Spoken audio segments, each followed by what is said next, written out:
Part 1. You will hear a conversation between a police officer and a woman who witnessed an accident. First, you have some time to look at questions 1 to 4.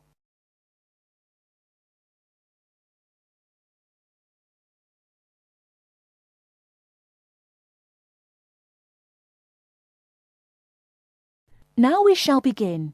You should answer the questions as you listen, because you will not hear the recording a second time. Listen carefully and answer questions 1 to 4.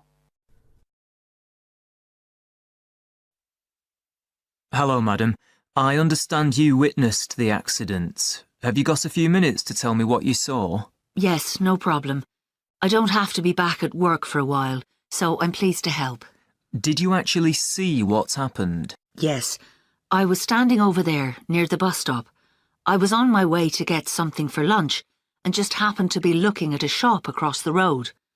That's when I saw the red car come out from the junction over there. You don't happen to know what time it occurred, do you? Well, I left work for my lunch break at 1, and it's only about 10 minutes walk away. The office, I mean. So it might have been about 1:10. Although I did pop into the shop for something, so it was probably closer to 1:15.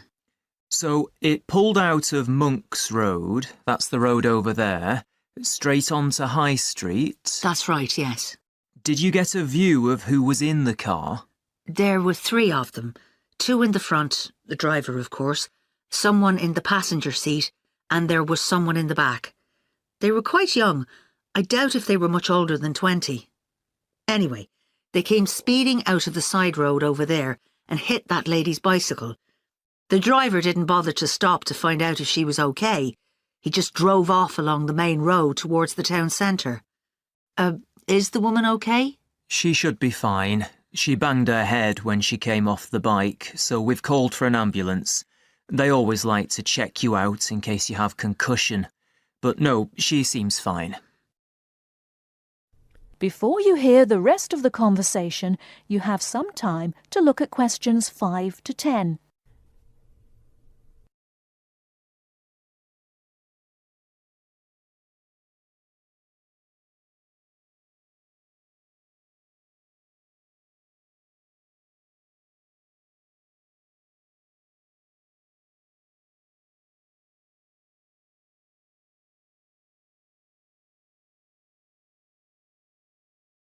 Now listen and answer questions 5 to 10. The bike doesn't look too good, though. I don't think she'll be using that again. I suppose she was very lucky, really. If they'd hit her instead of the front wheel, she could have been seriously injured. It looked like they were just in a hurry and didn't want to stop at the junction. I know the traffic lights aren't working there, so perhaps they thought they could just pull out. Could you give me a description of the car? Do you know the make and model? Well, I'm not very good with cars, but I'm pretty sure it was the same model as my husband's car, a Ford Fiesta. It was red, like I said, and quite old, and the door on the driver's side was damaged. It looked like it had been in another accident some time ago. I don't suppose you had a chance to take down the registration number, did you? I did, actually. Let me see. Y48BYW. Will that help you trace them? That's really helpful. It depends. It might be a stolen car, but at least we'll be able to trace the owner. If it wasn't stolen, then yes, we'll be able to find out the name of the driver.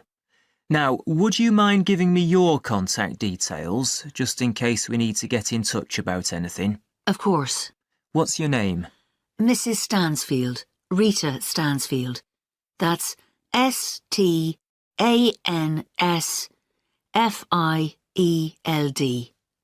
And your address, Mrs. Stansfield? 19 Althorpe Road, Bradford. That's ALTHORPE. Have you got a telephone number we can get you on? Yes, it's 0232 566 788. And do you have a mobile number? Yes, 07834 889 772. That's great, Mrs. Stansfield. As I said, we may get in touch if we need any further information, but probably what you've told me is enough. Thanks for your time. No problem. I'm glad to have been of help.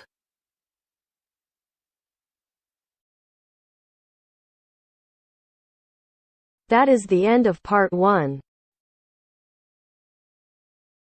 You now have half a minute to check your answers.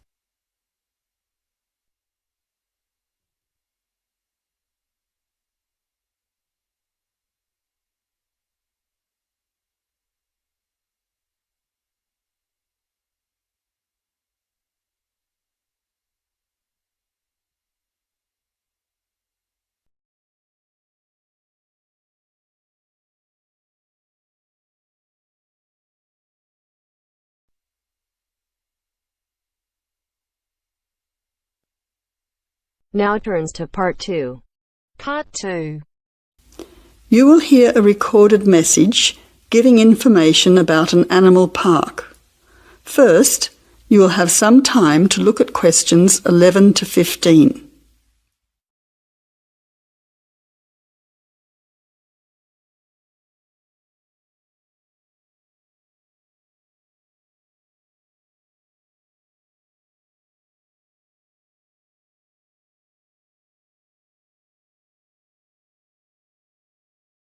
Now listen carefully to the first part of the message and answer questions 11 to 15.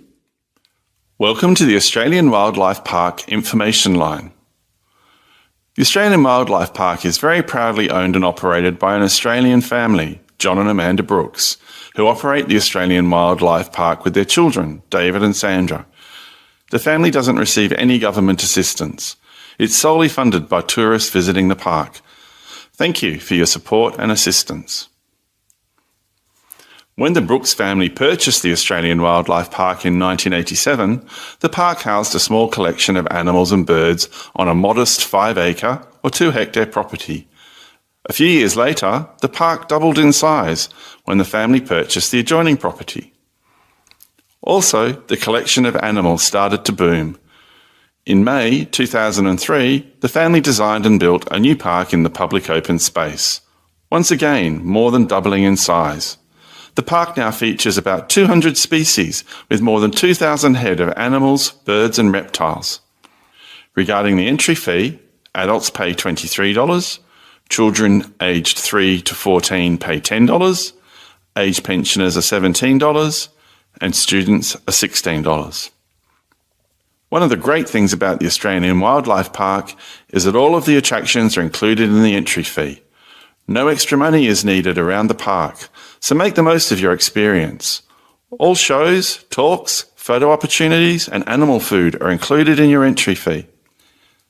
In addition, the Australian Wildlife Park is open every day of the year from 9 a.m. to 5:30 p.m, except Christmas Day, 25th of December. Before the final part of the message, you now have 20 seconds to look at questions 16 to 20.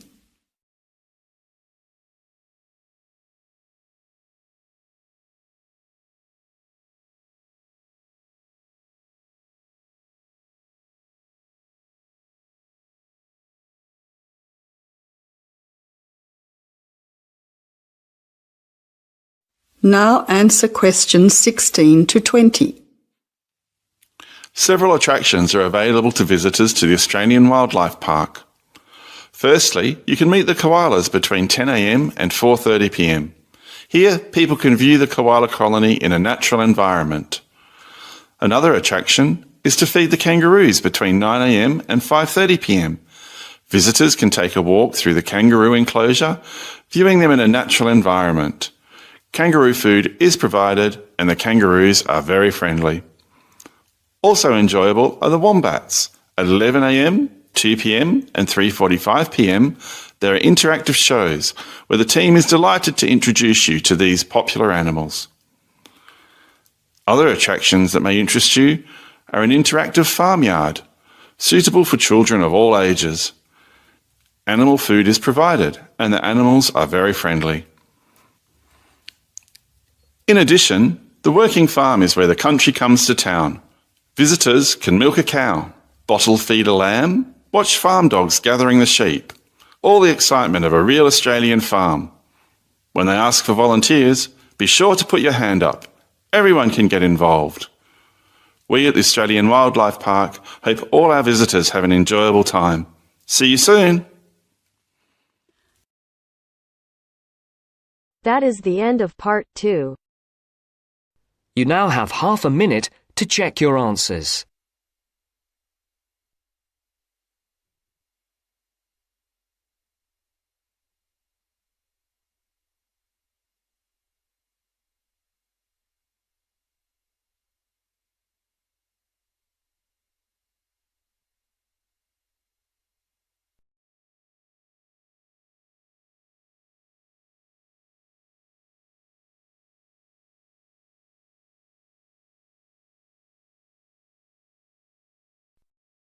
Now turns to part 3. Part 3. You will hear a discussion between two work colleagues and their manager about the restructuring of their company. First, you have some time to look at questions 21 to 25.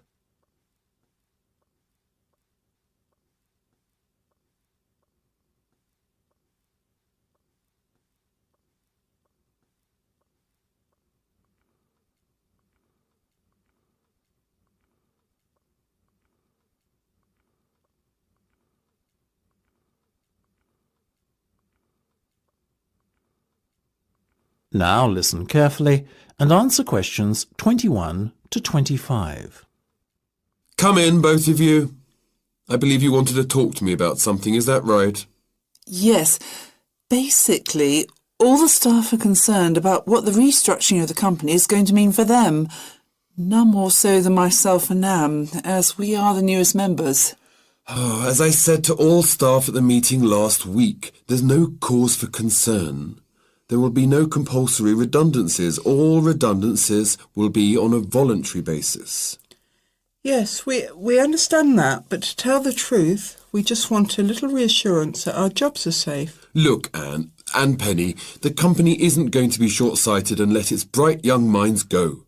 Besides, we've already met our target for the number of voluntary redundancies we want to secure. In fact, there's a waiting list. You know as well as I do that the age profile of staff at this company needs to come down. A lot of our employees are close to retirement age and are just going through the motions until they can take their pensions. That's why we decided on this redundancy initiative. We want to encourage those that would be happy to leave to do so and employ younger, more motivated staff. I guess that makes us feel a little better. But we're also worried about the upcoming salary review.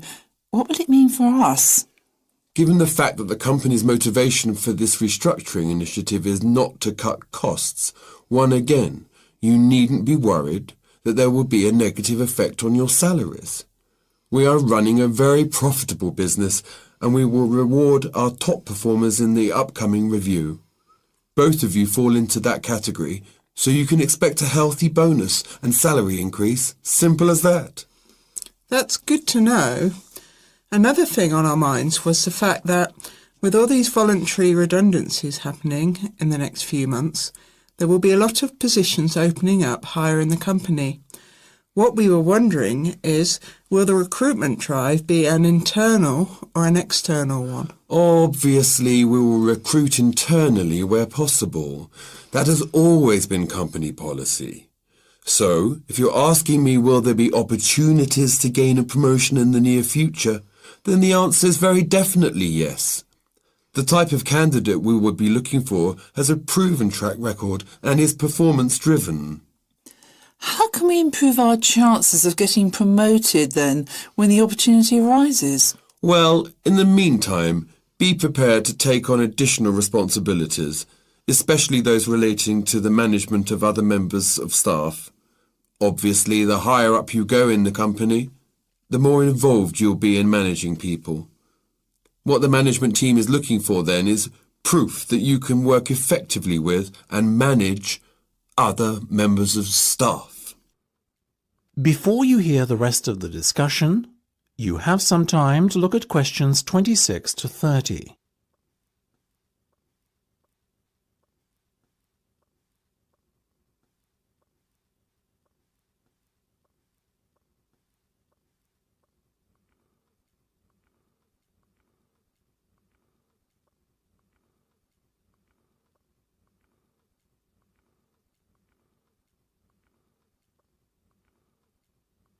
Now listen and answer questions 26 to 30. One more thing. Go on.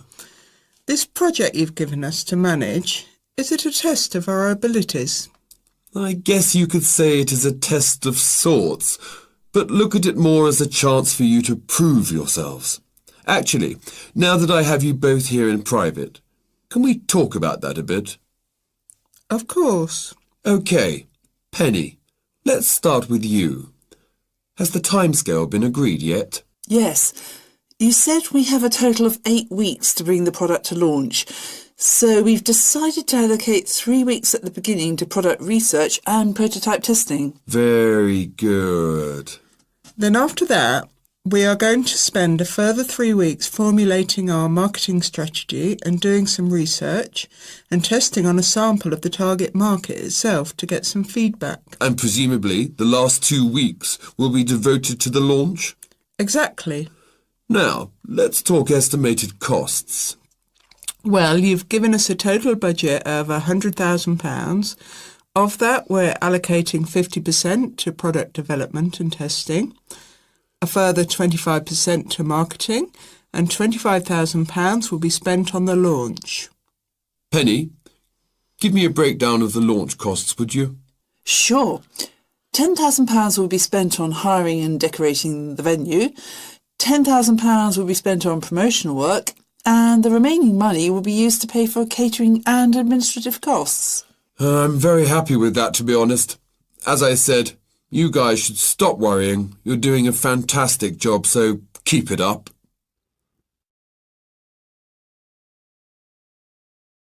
That is the end of part 3. You now have half a minute to check your answers.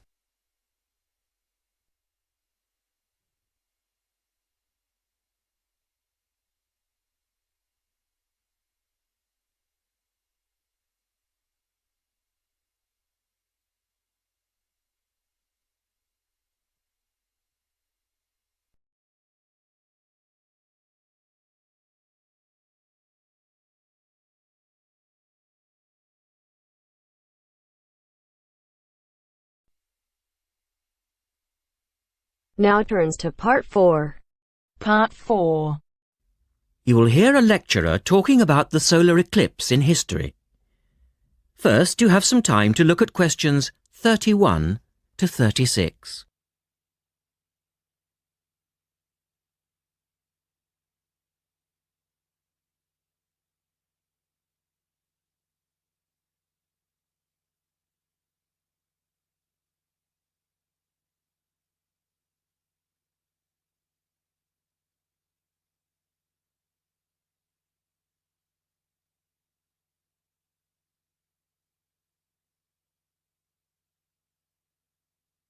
Now listen carefully and answer questions 31 to 36.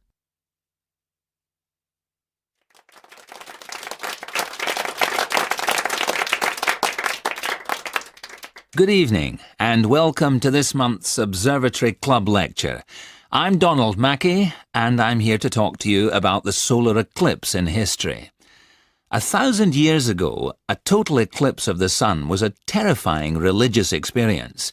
But these days, an eclipse is more likely to be viewed as a tourist attraction than as a scientific or spiritual event. People will travel literally miles to be in the right place at the right time to get the best view of their eclipse.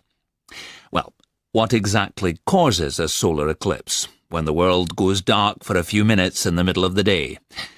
Scientifically speaking, the dark spot itself is easy to explain. It's the shadow of the moon streaking across the Earth. This happens every year or two, each time along a different, and to all intents and purposes, a seemingly random piece of the globe. In the past, people often interpreted an eclipse as a danger signal heralding disaster, and in fact the Chinese were so disturbed by these events that they included among their gods one whose job it was to prevent eclipses. But whether or not you're superstitious or take a purely scientific view, our earthly eclipses are special in three ways. Firstly, there can be no doubt that they're very beautiful. It's as if a deep blue curtain had fallen over the daytime sky as the sun becomes a black void surrounded by the glow of its outer atmosphere. But beyond this, total eclipses possess a second, more compelling beauty in the eyes of us scientists, for they offer a unique opportunity for research. Only during an eclipse can we study the corona and other dim things that are normally lost in the sun's glare. And thirdly, they are rare. Even though an eclipse of the sun occurs somewhere on Earth every year or two, if you sit in your garden and wait, it will take 375 years on average for one to come to you. If the moon were any larger, eclipses would become a monthly bore. If it were smaller, they simply would not be possible. The ancient Babylonian priests, who spent a fair bit of time staring at the sky, had already noted that there was an 18-year pattern in their occurrence, but they didn't have the mathematics to predict an eclipse accurately. In the second part, the speaker talks about a number of scientists. Look at questions 37 to 40.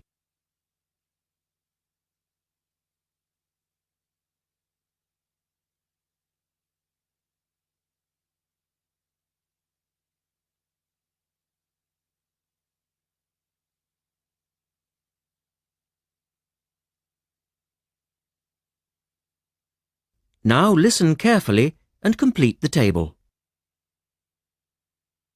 It was Edmund Halley, the English astronomer, who knew his maths well enough to predict the return of the comet, which incidentally bears his name, and in 1715 he became the first person to make an accurate eclipse prediction. This brought eclipses firmly into the scientific domain, and they've since allowed a number of important scientific discoveries to be made. For instance, in the eclipse of 1868, two scientists, Janssen and Lockyer, were observing the sun's atmosphere, and it was these observations that ultimately led to the discovery of a new element. They named the element helium, after the Greek god of the sun. This was a major find, because helium turned out to be the most common element in the universe after hydrogen. Another great triumph involved Mercury. I'll just put that up on the board for you now. See, there's Mercury, the planet closest to the sun, then Venus, Earth, etc. For centuries, scientists had been unable to understand why Mercury appeared to rotate faster than it should. Some astronomers suggested that there might be an undiscovered planet causing this unusual orbit, and even gave it the name Vulcan. During the eclipse of 1878, an American astronomer, James Watson, thought he'd spotted this so-called lost planet. But, alas for him, he was later obliged to admit that he'd been wrong about Vulcan and withdrew his claim. Then Albert Einstein came on the scene. Einstein suggested that, rather than being wrong about the number of planets, astronomers were actually wrong about gravity. Einstein's theory of relativity, for which he's so famous, disagreed with Newton's law of gravity in just the right way to explain Mercury's odd orbit. He also realized that a definitive test would be possible during the total eclipse of 1919, and this is indeed when his theory was finally proved correct. So there you have several examples of how eclipses have helped to increase our understanding of the universe. And now let's move on to the social aspects, and I think you'll find... That is the end of part 4. You now have half a minute to check your answers.